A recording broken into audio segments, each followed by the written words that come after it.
We knew that she was going to be in Texas. So I said, open invitation. Right. You said you can come whenever you want. Anytime. Need to wisen up to the fact that it's a brand new era in political campaigning, and the old rules no longer apply. The old ways of campaigning and getting your message out aren't really as effective. And so when we're thinking about candidates, we have to consider whether they're comfortable making a case for themselves in a less formal format. And Joe Rogan's podcast is Joe Rogan lit a political firestorm on his podcast set when he revealed that Vice President Kamala Harris deliberately dodged an invitation to appear on his show during the heat of the 2024 election cycle. That's right, while candidates were out begging for airtime, Kamala was ducking one of the most influential voices in the media like he was a subpoena from her own office. Enter Kasparian, who responded with the grace of a flamethrower and the precision of a surgeon, eviscerating Harris's strategy as both cowardly and politically So buckle up, because today we're breaking down Rogan's truth bomb, Kasparian's blistering reaction, and the larger question it all raises. Can a candidate survive in the age of podcasts, memes, and raw, unfiltered truth if they can't even sit in a chair and talk for 2 hours? We knew that she was going to be in Texas. So I said, open invitation. Right. You said you can come whenever you want. Anytime. You pick a time, I will be here. According to Joe Rogan, the topic of marijuana was an absolute no-go for the Harris campaign. He says it was one of the topics they told him was off limits to come on his podcast. But why? Well, during the election cycle, it wasn't until the end of September that Kamala Harris came out in support of legalizing marijuana on a federal level. And as Rogan said, she may have been hesitant to talk about it because of her prosecutorial record. And this was something that progressives were actually very critical about when it came to Kamala Harris during the Democratic primary in 2020. Harris's refusal to sit down with Joe Rogan wasn't just a mistake. It was a full-on masterclass in political malpractice. Rogan's podcast is one of the most powerful media platforms alive, where presidential candidates could reach tens of millions without the filter of campaign consultants or network censors. But instead of embracing that stage, Harris reportedly tried to negotiate it into a safe space hostage video, 1 hour only, no tough questions, and full editing control. Seriously, this isn't the Ellen Show, it's the Joe Rogan experience, and you don't show up unless you're ready to get real. Worse still, she reportedly balked at discussing marijuana policy, an issue that dogs her like a ghost from the prosecutorial past. As DA, she locked up thousands for weed charges, then laughed about getting high herself years later. This was a prime opportunity for redemption, for evolution, for a shred of humility. Instead, she went silent, an image-obsessed move that made her look less like a leader and more like a political hologram programmed to avoid accountability at all costs. Watch how it plays out. San Francisco District Attorney from 2004 to 2011, Harris oversaw over 1,900 convictions for cannabis violations. There's a cannabis violation in my household on the reg. Like, it's just unbelievable to think about how many people had been thrown in prison over this, over pot. But let me continue with that graphic. Still, only a small number of those people actually ended up in prison, and that's important to keep in mind as well. Also, usually there's like a plea deal, so if someone was thrown in prison for what appeared to just be simple marijuana possession, typically they pled a more serious offense down to simple possession. But nonetheless, we all know that people have been thrown in prison in the past for marijuana possession and marijuana-related crimes, and she was one of the prosecutors who carried, those convictions out. Then fast forward to 2018, when she co-sponsored legislation with Senator Cory Booker to legalize marijuana federally.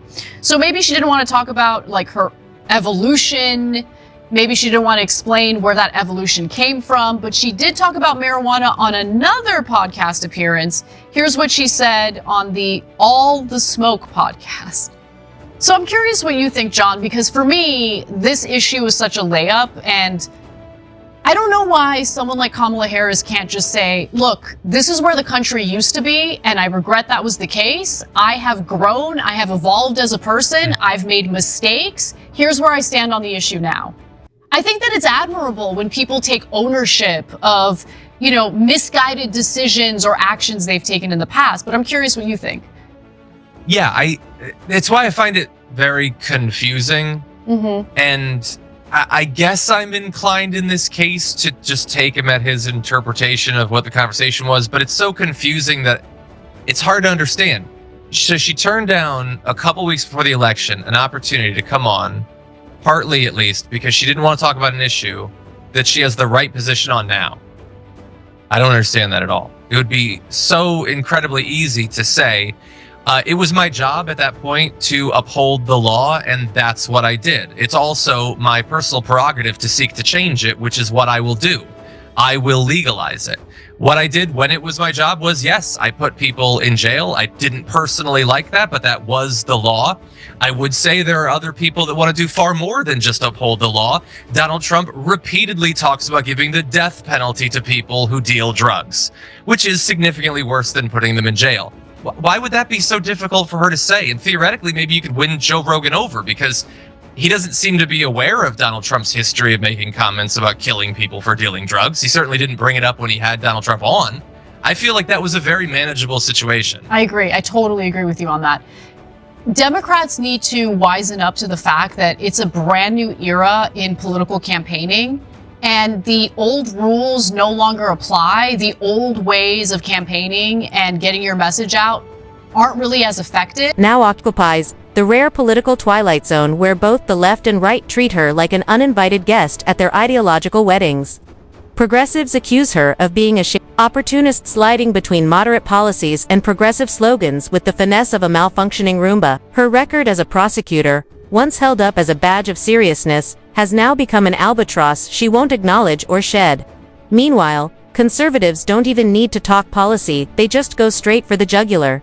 She's robotic, overcalculated, and charisma challenged. She represents everything that turns voters off in the modern era polished figurehead, more concerned with camera angles than conviction. The result? Harris has managed the impossible, becoming the bipartisan symbol of political disconnection.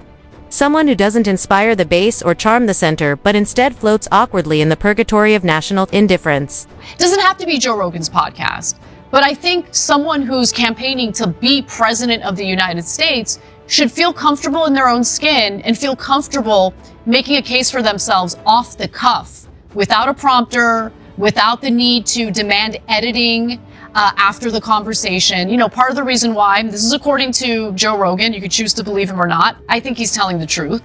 Part of the reason why Kamala Harris did not agree to an appearance on his podcast is because, well, first of all, they didn't want to do a 3-hour conversation. They wanted to do a 1-hour conversation. She didn't want to travel to Austin. She wanted him to travel to her in Washington, D.C. He doesn't do that for anyone, so he's like, no, I'm not going to do that. Obviously, there were certain topics that were off limits, and then they wanted the ability to call for edits after the conversation. He doesn't edit anything. We need like strong, confident candidates who can make a case for themselves, and more importantly, people who are willing to own their past record and explain why they think differently today. It's okay to say that you've changed your mind. It's totally fine. I've been there. Most people have been there.